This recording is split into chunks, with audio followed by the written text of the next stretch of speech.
practicing championship habits every day, but trusting the process more than anything. I think when you trust the process of actually getting to that point. That wasn't no hit. That wasn't no hit. Hold on. Y'all calm down. Realize. That's just a term. That's a term, exactly. That's a term. And by the way, Every little thing you said. I've been saying to trust the process since I was drafted in like 2003. I don't even know if Embiid was even born yet. But most of them weren't born. Yeah. And now, Fanatics, please welcome to the shop your co-hosts, Steelo Brim and Travis Bennett.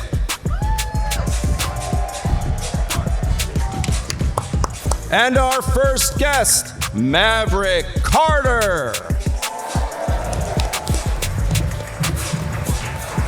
Please welcome Novak Djokovic. We good. And LeBron James.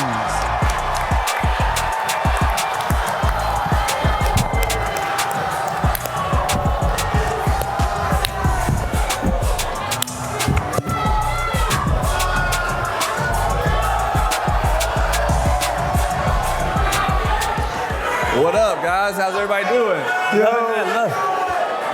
This is nice. Yo, New York. Yo, Taco, I didn't know this many people knew you in New York, brother. Nobody's here for me. Oh, they here for Steelo. They definitely not here for me. They here for you. Who they here for? What are these two guys? They here for the goats for sure. The goats They here for the goats, for sure, right? What a pleasure. We get to sit with the goats. Got the goats here. Yo, glad to be here back at Fanatics Fest on the shop. This is amazing. What an amazing room. Before we kick it off, though, Bron, I think we got to do officially hand over the keys to the shop. The shop, we've been doing it now. 8 years? Nine. This is nine. This is nine? And we were on it for 9. Me, you, P, Randy. Obviously, it was Randy and P's idea. It's been a wonderful run for us. But unlike you and Novak, I'm going to retire. I'm actually going to do it. I'm not going to waffle. I'm not going to a new team. I'm just going to retire and hand it to Steelo and Taco. So congrats, guys. Absolutely. We appreciate that. Absolutely. Thank you. Mav, you had 8 seasons on the shop, and you're clearly the MVP of the shop. He was definitely the MVP of the shop. But now that you're ready to hang your jersey up in the rafters, why? Why now? Everything that we did with the shop from the beginning was always about creating conversation, bringing community together, bringing people from different walks of life. If you look at all the episodes, I always say my favorite one, people ask me, we had Drew Barrymore on once, and she was on with Kyrie, myself, Idris Elba, and she told this story about life and family, and we were all crying, literally crying tears. And that's what the shop was always meant for. When you go back to the roots of the shop, growing up, going to the barbershop, you brought all walks of life in, and we really did that, and we had a blast doing it. But it's always, it's time to pass that on and move on and give it to you guys. And I think we couldn't have come up with 2 better hosts than you guys when you think about what you guys bring to the shop. And it's just time. Everything has to end, guys, at some point. For sure. Taking over the shop has been really fun. I feel like we're the better host, and I truly, deep down inside, in the depths of my soul, believe that me and Steelo, Talk that talk. just rock with me, can beat you two in a 2-on-2 game of basketball because you are a non-factor. We've hooped before. You're not buns, but you're not like, He called you buns. He did call you buns. I'm just saying, I think 2-on-1 we could dog you. You guys have no chance. No chance. Put something on it. What you mean? We're going to just double you the whole time, apparently. Y'all think we can't beat him? I think you two couldn't beat him. I think he would beat you guys by himself. Y'all really think that? No. Us 2 can't beat him by himself? No. Y'all ain't never seen Whose team are y'all on?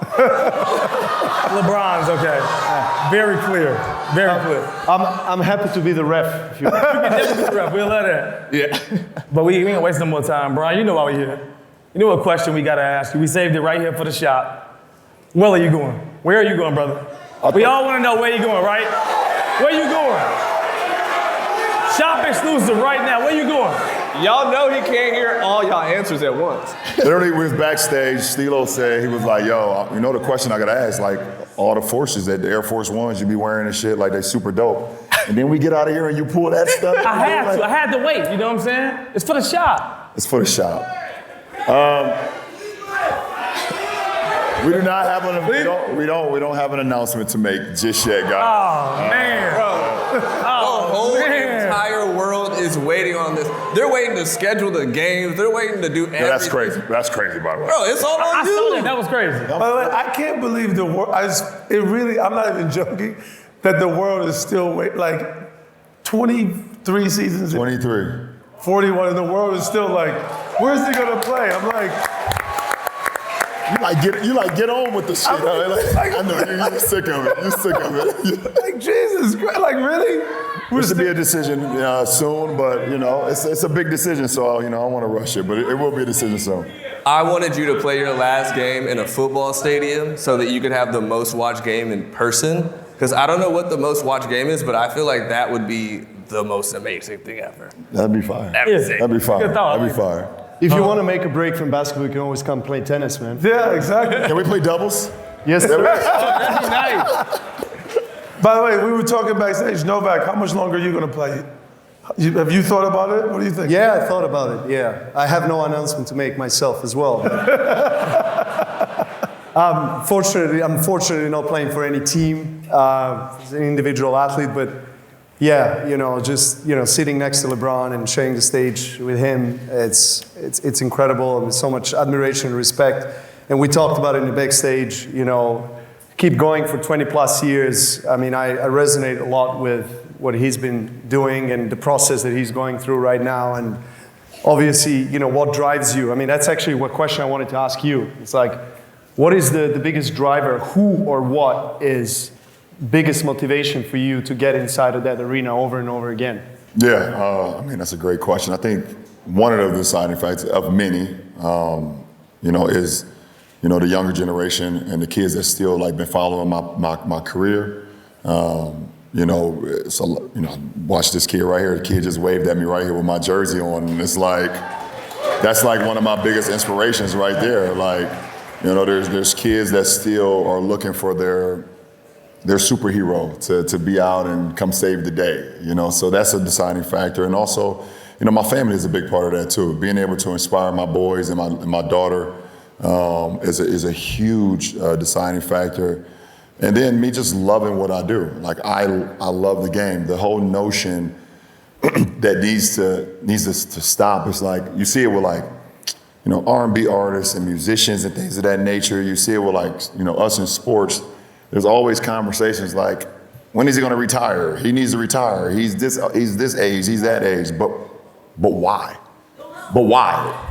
Why are we trying to force people that's still doing what they do at a high level? Why are we trying to force the narrative of it's time to retire? You know what I'm saying? You look at guys like Bruce Springsteen and some of the greatest musicians. They're still on tour. The Stones. I just watched the Stones. They're 81. They've been on tour for 50, 60 years, and no one's telling them, hey, don't come to our city and go do a tour. So it's if we still are dedicating ourselves to the craft, if we are still giving to the sport, if we're not disrespecting the game or just, we're giving everything that we have to the sport and we're still driving revenue as well, why not? Why not still play it if you still love it? So I'm just trying to, squeeze as much of the juice out of it as possible. Novak, for you, I watched you, I think it was 2 weeks ago, Wimbledon, you played a match, 5 hours and 15 minutes. When you're playing in it, is there ever a moment where you're like, why am I still doing this? Or when you're in it, you're just in the game? No, when you're in it, you're in it. You're fully immersed in the moment and you're just fully present, and you kind of, we talked about it as well in the backstage, body versus mind. I think, everybody talks about ego is the enemy, but you know what I mean? Ego as well is integral part of who we are and what brought us to this point. So when the body is letting you down, when you're shutting down, you're feeling, you tear your muscle, whatever, there's always something happening. And in an individual sport like tennis, you can't sit down for like, let me cool off for 10, 20 minutes. Let me get my physio to rub my thigh or whatever, and then come back. So you got to figure it out. And I think oftentimes that's where mind comes into play. And that's where that ego is really, that self-belief, that self-talk of like being positive, optimistic, and really understanding that mind over matter really works, and telling yourself, hey, I can do it, I can keep going. So I lost track of time after the first or second hour. You're fully immersed. You don't even look at... You don't even know how long. No, obviously I'm thinking about result. I know what's happening. I'm focused on that, what needs to be done to win the match. But I'm not thinking about, oh, it's too late, my kids need to go to sleep type of thing. So you're like fully in the moment. And it's the best feeling. Honestly, like that's one of the reasons why I keep on competing on the highest level, is to be part of this iconic, epic, historic matches. Because this is what satisfies that inner child in me, that passion, and drives the love for the sport. But then you had to bounce right back and play Sinner, who's the best player in the world. Yeah. How are you feeling in between that and then facing that monster of a guy in Sinner? Oh man, I wish I could have a few more days to recover from that one. But didn't have that, and it's part of the sport, I guess. And I came out, it was a clean sweep from his side. He beat me, but I went out and I gave it all, gave it what I can. I mean, as a competitor, I owe it to the sport, I owe it to myself, to my family, to the fans. But recovery is the big one. It takes more time to recover nowadays. Got it. I have a quick question. In most sports, there's a team aspect of it and a coach in it. And in tennis, you're by yourself out there. Is there any part of it that you're just like, I wish I could just lean on somebody else? Or is there ever a moment where you lean on a coach or how do you coach yourself within the game? Yeah, many times, to be honest. Like we just have 1 week in the entire season at the end of the year, like the season finale, where we have the round robin format. So everything else is a knockout format. So the US Open is coming up in 4 or 5 weeks, and if I'm having a bad day, I didn't sleep, I've been throwing up, whatever it is, and I'm just not feeling myself, and I lose first round, I'm gone. The fans don't have a chance to maybe see me later in the tournament. And I feel like with our sport, that's something that I would like to see change, to be honest, because you kind of also have to, understand that the fans want to see the marquee players, they want to see the big stars, So I feel like you need to have like a couple matches guaranteed in the tournament. That's the one thing that I wish, like I love for example, in basketball, you have the season, right? And so you can have a bad game or 2 or 10 games or whatever, but you can still make the playoffs and win the championship. For us, it's different. It's always the playoffs. If you lose it in the majors first rounds, you're out. It's like the NCAA tournament. It's like, boom, you get knocked out. It's over. Exactly, yeah. You got it. I'm gonna say, for me, it's like the fan base. I want to ask you, bro. I don't mean to go back to the whole decision thing, the thing we just talked about. But does the fan base of where you might play make a difference? Does that help you in your decision?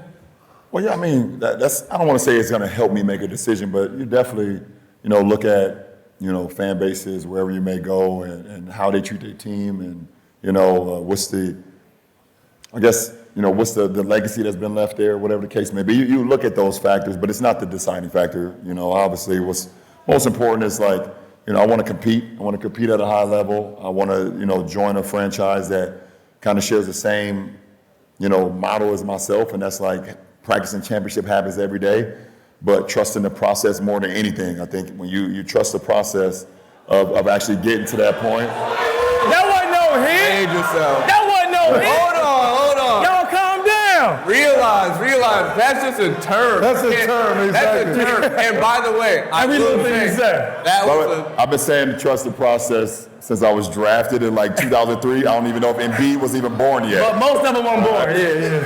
That's what it is. So so that's I'm gonna start talking. Y'all always think I'm talking. So okay, so we gotta trust the process, and then if you get to a place, where it's real sunny, or Miami, Just throw them off. And, but like seriously, the process is what's most important, because if you just fully immerse yourself in that, then the outcome will take care of itself. if you're already worried about the championship or you're already worried about the playoffs and already worried about what lies ahead, then you will skip steps along that journey. So, being with a franchise, being with a group of guys that kind of has the same motto, like, shit, every year, it's been 8 straight years of different champions.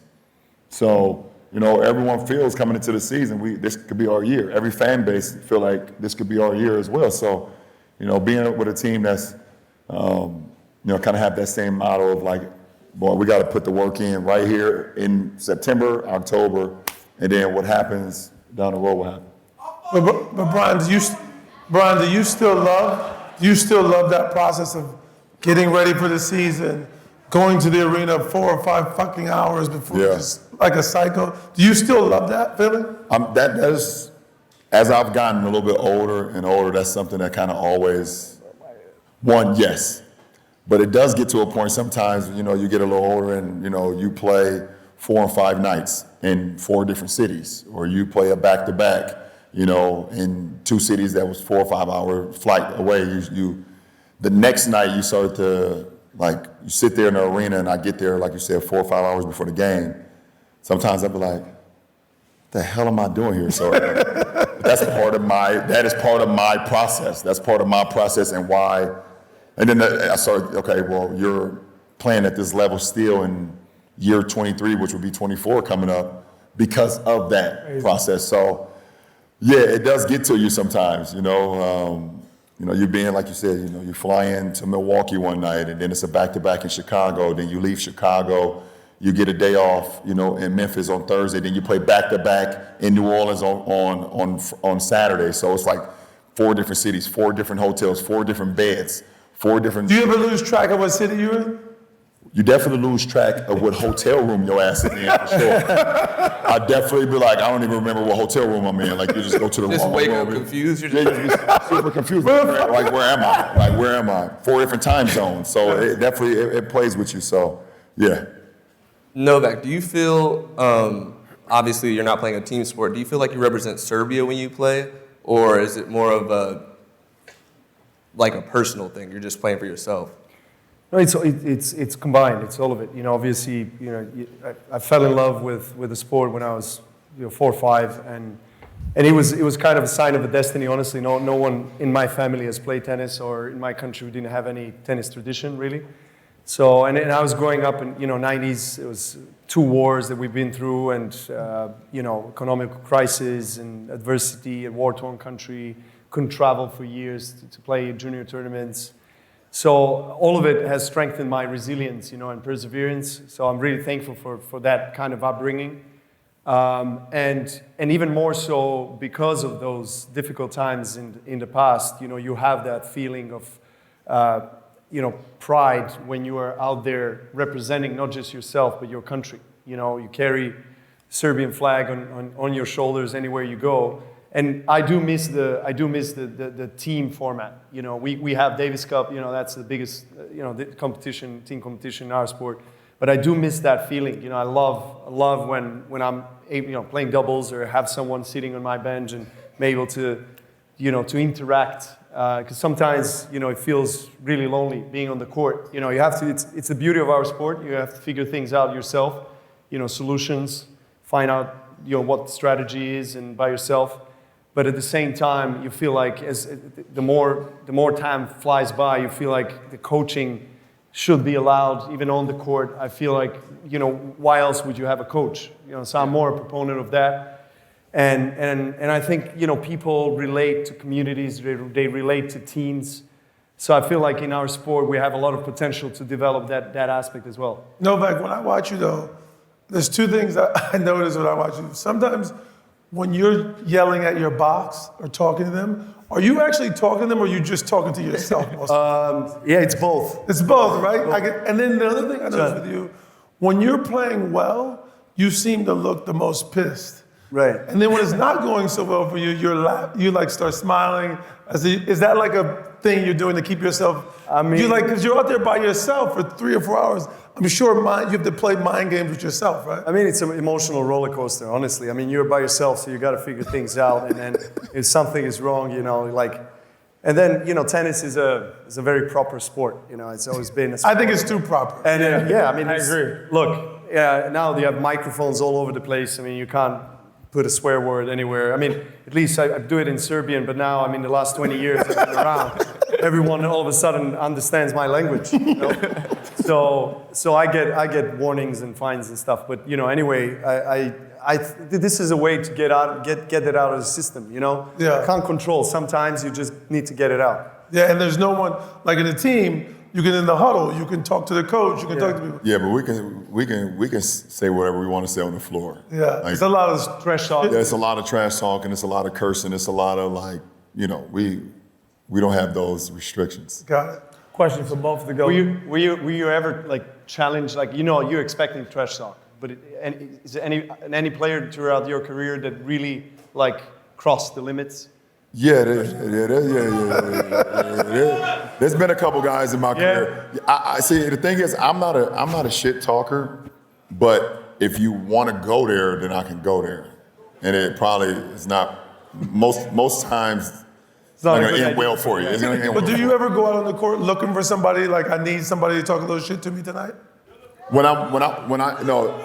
never a player. It's never a player. But it is like if I'm on the road and I'm tired, I would definitely try to find somebody in the crowd to get motivated. Just like find if it's a person in the crowd with an opponent's jersey on and he looking at me crazy, I'll just like, the fuck you looking at? Just get me going. This will get me going. Yeah, for real. Have you ever said anything to somebody and been like, damn, that was too mean? Yeah, I call it. Yeah, for sure. Yeah, I felt bad about a few words I've said before in my career. I got a question for Novak and Bron. I feel like every athlete, when you're coming up and you want to play at a high level, you all have to believe in yourself a certain way. But at what point did both of you believe you could actually be better than your idol? Ooh. Then our idol? Than your idol. And Novak, who was your And idol? Bron, you may not feel that way. I feel that way about you. Yeah. You're my goat, but I mean, I don't think that. I think my idol was my inspiration, was my drive, but it was never like my defining force on I want to be better than him. It was always my competition, So I didn't get an opportunity to play against my idol. His last was 02? 03. 03, was that his last one? MJ retired in 03 with the Wizards, so I didn't get an opportunity to go against him. But he was definitely my biggest inspiration as far as the sport itself. But it was like my competition. Like when I came into the league, Allen Iverson, and Kobe and T-Mac and, Vince Carter, T-Mac already, Paul Pierce.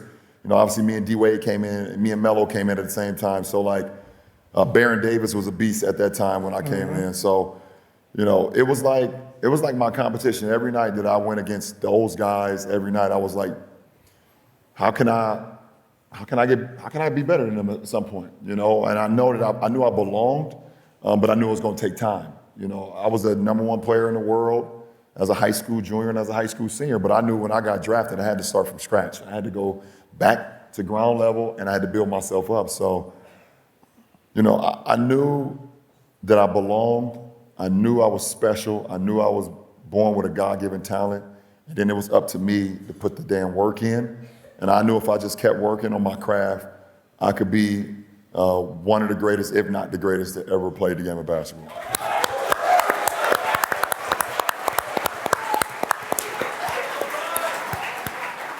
Novak, who was your idol, by the way? Who was your idol growing up? Yeah, well, I didn't get a chance to kind of play against my idol. I mean, it was Pete Sampras. Love Pete Sampras. Legacy, and I love Pete Sampras. those guys growing up. They already retired when I got into the professional elite level, and but I got a chance to meet Pete in 2010, and I was like, never felt like that before. I was like shaking, and I asked him to hit a few balls with me, and it was a great moment. But as LeBron said, I resonate with that, with what he said. I think it's really, in the end of the day, you create your own journey, your own unique path, your career.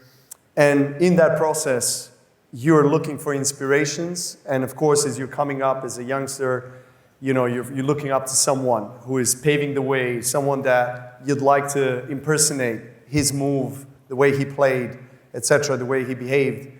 But in the end of the day, for me, it was always also the case of like, how do I measure myself against, the top guys? Like Federer and Nadal are the biggest competition I ever had, and we shared the stage for like 20 years. And, Federer is like 6 years older, Rafa is a year older, so we're kind of close generation. And I was, I was always measuring myself against them, like trying to figure out a way how I can beat them on the biggest stage. But essentially, you have to be your authentic self, so you have to stick to that original path and create your own history. Got it. And then what about the inverse of Steelo's question? Now that you've been around for a while, and there's young guys, there's Wemby, there's all these young, great players. Obviously, there's Sinner, Alcaraz. How do you feel going against them? It's like, do you go like, I still got to compete with these young guys? Or you're like, shit, I'm older. I know I can't compete with them. How do you feel about competing now with the young generation, now that you're the older generation? I want to kick their ass every day of the week. But to be honest, but I'm like, when I see them play, there's a contrast in styles with Federer and Nadal, really contrasting styles. I showed up as well, different. Three of us were all different. And now, with Alcaraz and Sinner, being the dominant force in tennis, these two guys remind me of myself so much. I'm like, I'm playing myself from like 10 years ago and 15 years ago. And it kind of hurts me to feel that on the court. I'm like, geez. I mean, I know how to crack the code, but, can I? So it really, I think it's always finding new ways to motivate yourself, to inspire yourself to be better. And, I think the rivalries are good. They're important. So you got to always find someone that, like you find someone in the crowd or someone on the court that is going to, like, push you to be better. Yeah, absolutely. Okay. Okay, yeah, I agree. I want to say thank you to Novak for being a guest today. Thank you, It guys. was amazing. I appreciate it. Wish we had more time with you. Thanks, man. So we'll talk soon, okay? Absolutely. You're really good guy. Jesus Christ. So nasty. I wish I could play tennis. I know. My water. We got more in store. Fanatics Fest, please welcome the star striker from the U.S. men's national team, Balogun. Oh, yeah. Hey, brother. Look over there. We're waving him.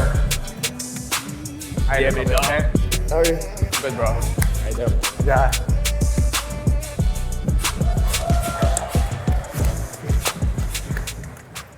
What's up, brother? How you doing? You good? I'm good. Feeling Happy good? to be here. Happy to be here? Yeah. You were born here in New York, right? Exactly. Back home. How Back home. How long did you live here after you were born?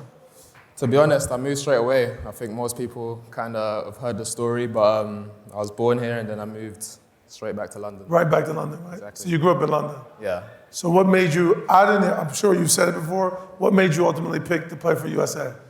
Just the ambition, I feel like America's just an amazing country to be a part of, the ambition, the energy, and, having the World Cup here was something that I wanted to be a part of, and I was very proud to be a part of it. Do you feel the same? I want to know, do you feel the same sense of pride playing for the American team, even though that you haven't spent as much time over here, even though you were born here? Do you still feel that sense of pride representing Team America? Most definitely.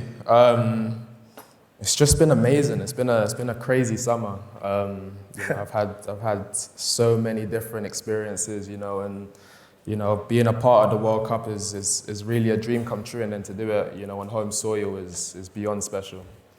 I love it. What's the biggest difference, like, as far as becoming a World Cup star versus your career prior to that? Is it just the world stage, or is it the same thing in your head mentally? Now, I would definitely say it's the world stage. It's the biggest sporting event in the world. You can see the way the whole country's united, and to be able to score and perform, on the biggest stage is it's special, you know. That's what dreams are made of as a kid, and to be able to do it, you know, that's something I'm going to be able to tell my children about. So I'm proud. But you played your youth career for England, right? Yeah. So did you know, were you close at all with the guys on the USA team before you joined? No, I didn't really know anyone.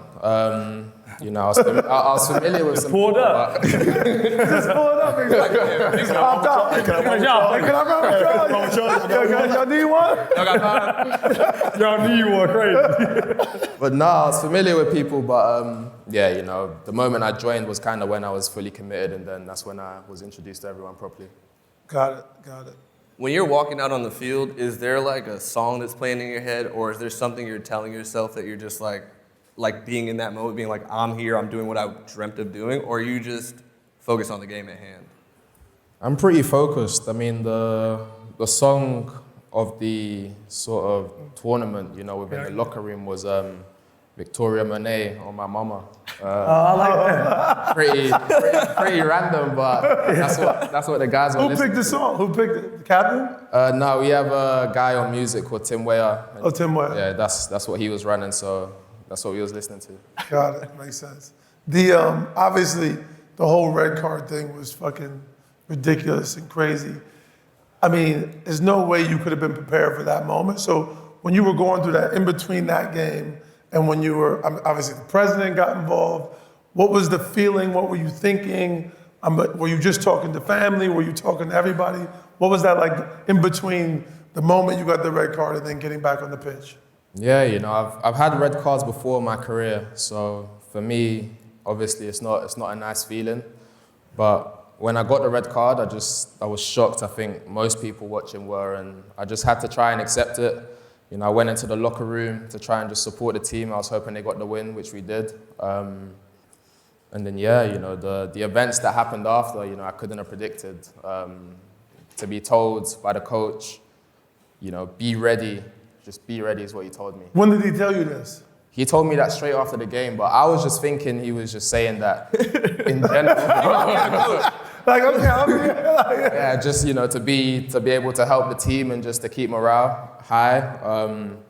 But then I think it was 2 days before the game against Belgium, you know, the news broke that I was allowed back in the game, and as you can But imagine, when you get a red card in football, are you allowed to practice? Were you still practicing? Yeah, you can still practice and stuff. And you can still, you know, it's still the same routine. The only difference is you wouldn't be out with the team on the game day. But, you know, 2 days before I got told I was allowed to be back in, and for me it was surreal. You know, I thought it was a joke at first, and then when I saw the reaction and social media and stuff, it was immense. Yeah, that is the power of sports. It became like a global story. Like the president got involved in politics, and there was a whole referendum on like, what's wrong with FIFA? Is FIFA fucked up? What is your feelings? Do you think you should have been allowed to play again?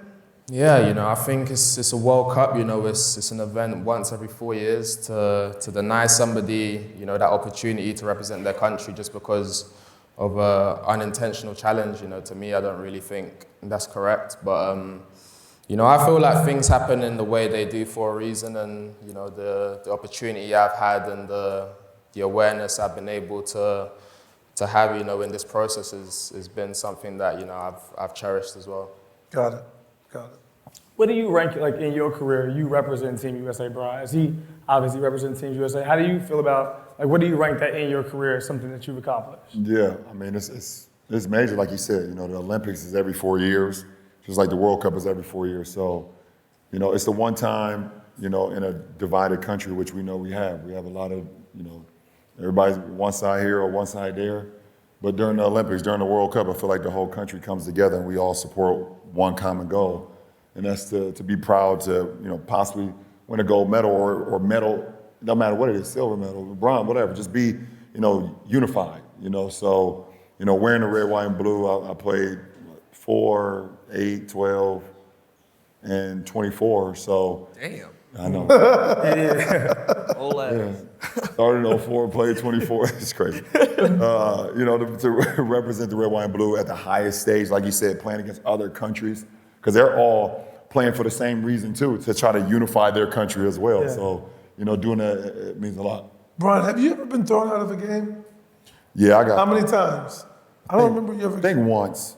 Or a double technical? Two technical? Yeah. What happened? Tell me. You had somewhere to go?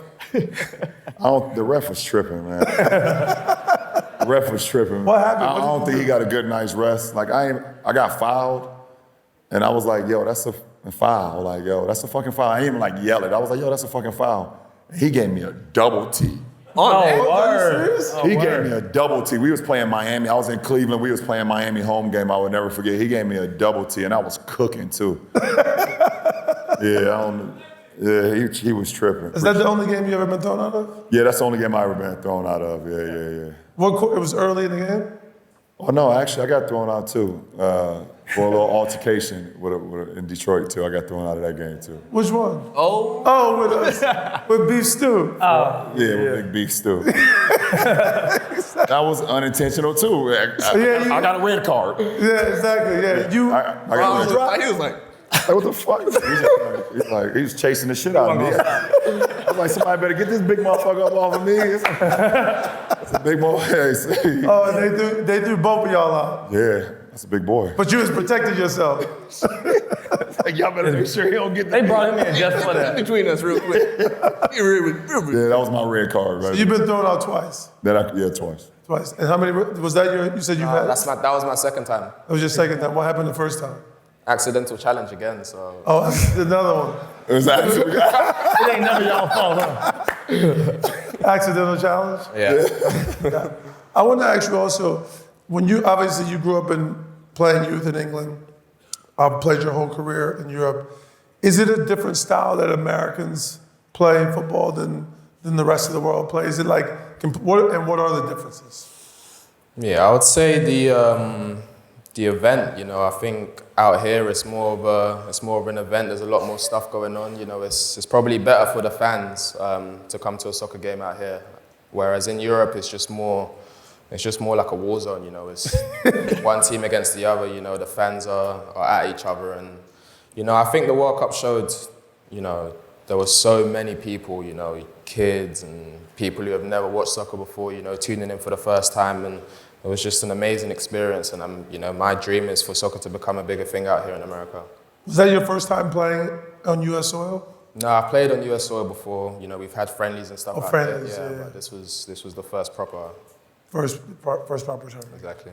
LeBron, I feel like culturally we give you so much warranted praise on putting your people on. Do you actually believe your blueprint is transferable? Like, would you recommend other athletes and like entrepreneurs doing the same thing? I recommend people to do what they feel is best for them. It was best for their crew or was best for their surrounding. I think all of our paths are different. Obviously, we are inspired by people around, either younger generations, older generations, whatever. I've been inspired by a lot of people. But I felt like that model that I chose with me and my guys was the model that I felt was going to best fit my trajectory in my career, both on the court and off the court. But it all started, what the athlete today have to understand, it doesn't start with the off the field or the off the court or whatever first. You have to put the work into your craft. You have to be great at what you do. And a lot of those things, the majority, not even a lot, the majority, if not all of it, will take care of itself. So even though I had my guys, doing the things they were doing off the floor, I've always told them, I'm going to make sure that the basketball is taken care of.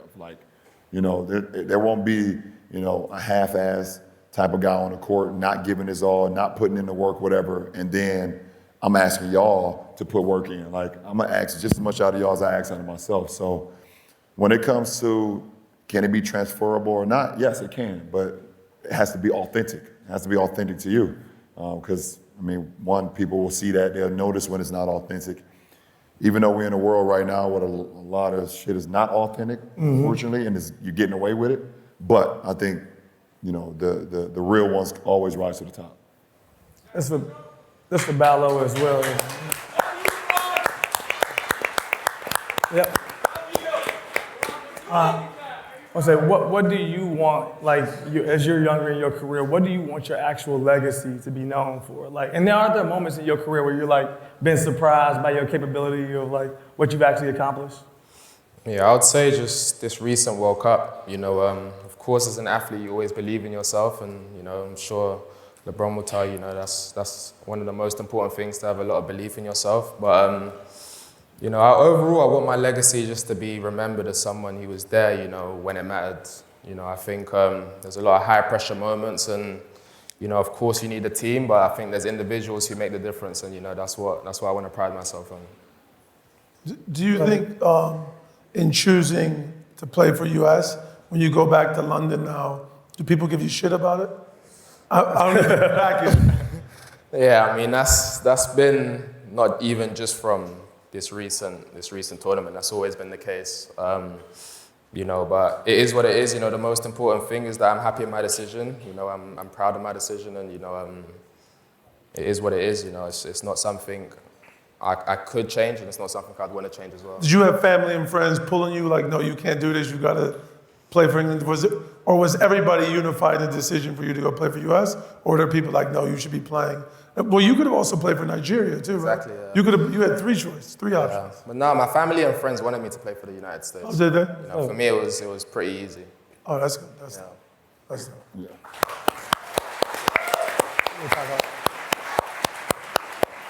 Bron, looking at legends like Serena Williams who've come back to the sport and been icons in it, is there anyone you look at that you're like, damn, I wish they had one more year in them. I want to either watch them again or play with them again? Is there anybody you could think of off the top? Off the top? Shit, that's a great question, Taco. I mean, no, not off the top of my head. I wouldn't mind, like, it's a great feeling, and I'm a big American football guy, so like, seeing a 2-minute drive with Tom Brady behind. There's nothing like seeing Tom Brady lead a 2-minute drive down 4, down 6, whatever, in a big game. Yeah, I miss those moments for sure. Like that's off the top of my head, that's the first thing that comes to mind. Yeah, I agree with you on that. It's also, as sports fans, it is hard to watch legends. Like, you know, when you're a legend like Serena or Novak or LeBron or Tom Brady, even like Aaron Rodgers, like, I still enjoy watching Aaron Rodgers play.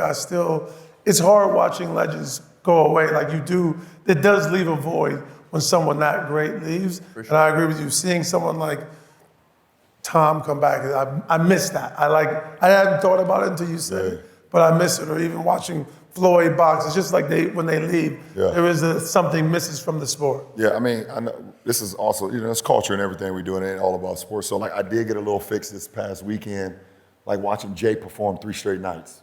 Man, like, you know what I'm saying? Like that was the Tom Brady moment. Like, you know, to see Jay rock Yankee Stadium 3 straight nights and do it the way he did it, in the fashion the way he did it, it was like, that was super dope. Like, so that was my fix for the week, you know, seeing the big homie do what he did on that stage. Yeah. I was there.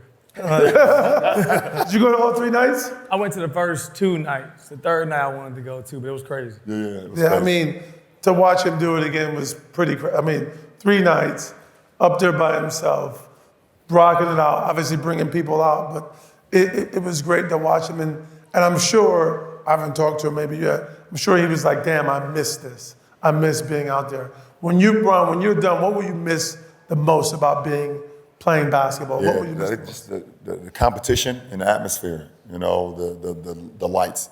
Like, you know, and I think, obviously the TV know, some arenas know, like, there's different levels of lights that they put on when they know it's a big game or not. For sure.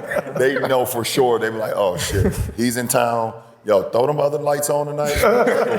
So like, you know, you definitely, I know for sure I'll miss that. And then just like competing, like we're all competing for one common goal, and that's to, you know, win that quarter or win that game or, you know, win that series or win that championship. So like, you won't be able to find that again when you like compete and then the blood, the sweat, the tears, you know, of everything that you put into it leading up to that moment. You know, this is the payoff. So yeah, you'll miss that for sure. You'll miss that for sure. Yeah, for sure. Exactly. And for you, Flo, playing for US, now going back to Monaco. When does the season start, by the way? In August? August, yeah. August. Will there be a big adjustment now going back to your club, like the style of play, how you play, being back in that environment?